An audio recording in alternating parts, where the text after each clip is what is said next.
चापलूसी पसंद लोग हमेशा धोखा खाते हैं और उनकी कभी इमेज अच्छी नहीं बनती है कि चापलूस पसंद होते हैं।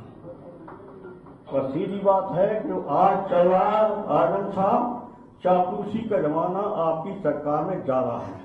यह है समाजवादी पार्टी के मुखिया मुलायम सिंह यादव की अपने बेटे और यूपी के सीएम अखिलेश यादव तथा मंत्री आजम खान को नसीहत।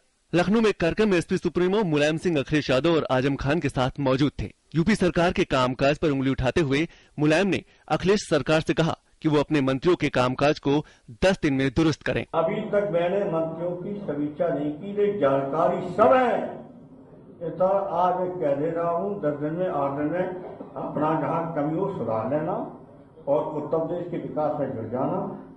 समारोह में मौजूद सरकार के वरिष्ठ मंत्री ने कहा कि सरकार उनके निर्देशों पर ही काम कर रही है। जैसे आपके निर्देश हैं, जैसा आप बता रहे हैं, ऐसा ही हो रहा है। इस मौके पर अखिलेश सरकार ने राज्य में बिजली की हालत दुरुस्त करने के लिए 3,926 करोड़ की परियोजनाओं का उद्घाटन किया और 1,361 मेगावाट बिजली खरीद समझौते पर दस्तखत किए।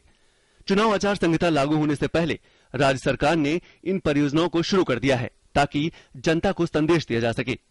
लेकिन मुलायम की नसीहत के बाद विपक्षी दलों को समाजवादी पार्टी और अखिलेश सरकार पर हमला करने का मौका मिल गया। मुलायम सिंह जी की कथनी और करनी में विभेद है।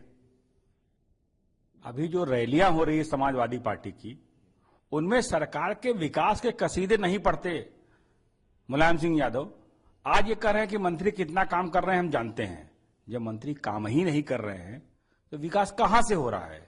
स्वयं वो वरिष्ठतम नेता हैं इस दल के, इस सरकार के, वो एक्शन क्यों नहीं लेते हैं? अगर 1-2 बार उनके चेताने के बाद भी उनके मानक के अनुरूप सरकार कार्य नहीं कर रही। भरा स्वयं मुलायम सिंह ने समाजवादी पार्टी में, अब दूसरों पर दोष कर देख रहे हैं। मैं ये कहना चाहता हूं मुलायम सिंह जी को, ये जो चापलूस और अपराधी पार्टी में इकट्ठे किए हैं, उसी की वजह से उत्तर प्रदेश में कहीं डॉक्टरों की हड़ताल हो रही है, कहीं मुजफ्फरनगर कांड हो रहा है, कहीं बलात्कार की घटनाएं घट रही हैं। हालांकि समाजवादी पार्टी का कहना है कि मुलायम सिंह पार्टी के सबसे बड़े नेता हैं और सरकार के लिए सलाह देते रहते हैं। समय समय पर निर्देश देते हैं, सुझाव देते हैं।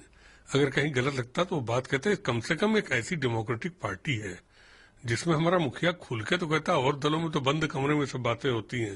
गौरतलब है कि मुलायम सिंह अक्सर ही अखिलेश यादव को नसीहत देते रहते हैं। इससे पहले भी उन्होंने बीजेपी नेता लाल कृष्ण आडवाणी का हवाला देते हुए अखिलेश से कहा था कि वे सूबे की कानून व्यवस्था पर ध्यान दें। दरअसल यूपी सरकार का कामकाज अक्सर विवादों में रहता है और उसके मंत्री और विधायक भी गलत वजहों से सुर्खियों में रहते हैं। लोगों में सरकार की खराब होती छवि को चमकाने के लिए मुलायम सिंह अपनी ही सरकार के खिलाफ मुखर होते रहते हैं। लेकिन फिलहाल तो अखिलेश सरकार पर इन नसीहतों का असर होता नहीं दिखता। Bureau report, DD news.